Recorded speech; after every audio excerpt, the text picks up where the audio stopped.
तृतीय वर्ष के विद्यार्थियों का आज की कक्षा में स्वागत है। अरस्तू के राज्य संबंधी विचारों को आगे बढ़ाते हुए आज की कक्षा में मैं अरस्तू के अनुसार राज्य की विशेषताओं का विवरण हम यहाँ पर देखेंगे। अरस्तू के अनुसार राज्य की पहली विशेषता है राज्य एक स्वाभाविक संस्था है। अरस्तू के अनुसार जो राज्य के प्रादुर्भाव के बारे में जो विचार प्रकट किए गए हैं उसके आधार पर हम कह सकते हैं कि राज्य एक स्वाभाविक संस्था है। राज्य परिवार का ही वृहत रूप होने के कारण ये एक स्वाभाविक संस्था मानता है, जिसके अंतर्गत जैसे कि एक परिवार स्वाभाविक संस्था है तो राज्य उसका वृहत रूप होने के कारण एक स्वाभाविक संस्था होता है। व्यक्ति के विकास का जो कार्य परिवार से प्रारंभ होता है उसकी पूर्ण सिद्धि राज्य में ही की जा सकती है, इसलिए राज्य एक स्वाभाविक संस्था है। क्योंकि राज्य एक स्वाभाविक संस्था इसलिए भी है कि जिन संस्थानों पर राज्य आधारित है वे संस्थाएं स्वाभाविक हैं, जैसे कि परिवार, कुल, ग्राम आदि। स्वाभाविक संस्थाओं का विकसित रूप ही भी स्वाभाविक ही है, अतः राज्य एक स्वाभाविक संस्था है।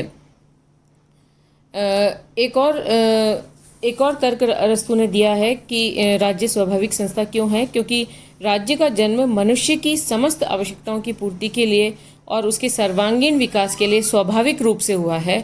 अतः अरस्तू के अनुसार राज्य एक व्यक्ति के लिए एक स्वाभाविक संस्था है, प्राकृतिक संस्था है। दूसरा, राज्य व्यक्ति से पूर्व का संगठन है। अरस्तू के अनुसार राज्य मनुष्य से प्राथमिक है। इसका तात्पर्य यह नहीं कि राज्य ऐतिहासिक दृष्टि से राज्य का जन्म पहले हुआ है, बल्कि उसका अभिप्राय यह है कि मानसिक या मनोवैज्ञानिक दृष्टि से राज्य का जन्म पहले ही हो चुका होता है। ये इस प्रकार से है कि जब राज्य एक पूर्ण समुदाय है और व्यक्ति उसका एक तत्व है, तो पूर्णता पहले आती है और उसके अंग बाद में आते हैं। इसलिए राज्य व्यक्ति से पूर्ववर्ती है और वह पूर्णता का प्रतीक है। तीसरी विशेषता हम देखेंगे, राज्य सर्वोच्च समुदाय है। अरस्तू के अनुसार राज्य समुदायों का समुदाय है, एक सर्वोच्च समुदाय है। राज्य केवल समुदायों का समुदाय ही नहीं बल्कि सर्वोच्च समुदाय है। इसके लिए अरस्तू कहता है कि राज्य में अनेक प्रकार की सामाजिक, धार्मिक, आर्थिक संस्थाएं होती हैं और इन सभी संस्थाओं का अस्तित्व राज्य के कारण ही होता है। ये केवल राज्य के अंदर ही कार्य कर सकती हैं, अतः राज्य के अधीन होती हैं, इसलिए राज्य सर्वोच्च समुदाय होता है। इसका दूसरा तर्क अरस्तू ये देता है कि राज्य के अंतर्गत विभिन्न सामाजिक, धार्मिक, आर्थिक संस्थाएं एक पक्षी होती हैं। वो अपने स्वयं के एक पक्ष की ही आवश्यकताएं पूर्ति करती हैं, जबकि व्यक्ति की समस्त आवश्यकताओं की पूर्ति राज्य के द्वारा ही की जा सकती है। इसलिए व्यक्ति की समस्त आवश्यकताओं की पूर्ति करके उसका अधिकतम विकास राज्य के अंतर्गत होता है, इसलिए राज्य सर्वोच्च समुदाय है। एक और इसका कारण अरस्तू ने बताया है कि राज्य के अंतर्गत सभी संस्थाओं का कोई ना कोई लक्ष्य अवश्य होता है, पर राज्य के लक्ष्य की तुलना में ये सभी लक्ष्य निम्नतर होते हैं। इसलिए राज्य नागरिकों को अपने जीवन का शुभ और सुखी बनाने का अवसर जो प्रदान करता है, इसके कारण राज्य को सर्वोच्च समुदाय माना गया है।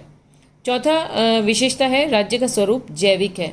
अरस्तू ने राज्य को एक सावयव या जैविक के रूप में बताया है, अर्थात जैसे कि एक जीव होता है, उसके विभिन्न अंग होते हैं और वो विभिन्न अंग अपने अपने पृथक पृथक कार्य करते हुए संपूर्णता में अपना योगदान करते हैं। उसी प्रकार राज्य के भी बहुत से अंग होते हैं, जो समुदायों के रूप में बहुत से अंग होते हैं, और ये सभी अपना अपना अलग अलग कार्य करते हुए राज्य रूपी संपूर्ण शरीर में अपना योगदान प्रदान करते हैं, और इस प्रकार अंग और शरीर दोनों मिलकर के राज्य का निर्माण एक सावयव के समान करते हैं। एक और विशेषता है राज्य एक आत्मनिर्भर संगठन है। अरस्तू के अनुसार राज्य पूर्ण रूप से आत्मनिर्भर होता है। आत्मनिर्भरता से अभिप्राय है कि अपनी आवश्यकताओं की पूर्ति यह स्वयं करता है। इसके आत्मनिर्भरता अरस्तु के अनुसार आत्मनिर्भरता वह गुण है जिसके कारण इसके द्वारा जीवन स्वयं वांछनीय बन जाता है, आवश्यक बन जाता है, उसमें किसी प्रकार का अभाव नहीं रह जाता है। अतः अरस्तु ने आत्मनिर्भरता का बहुत ही व्यापक अर्थ किया है।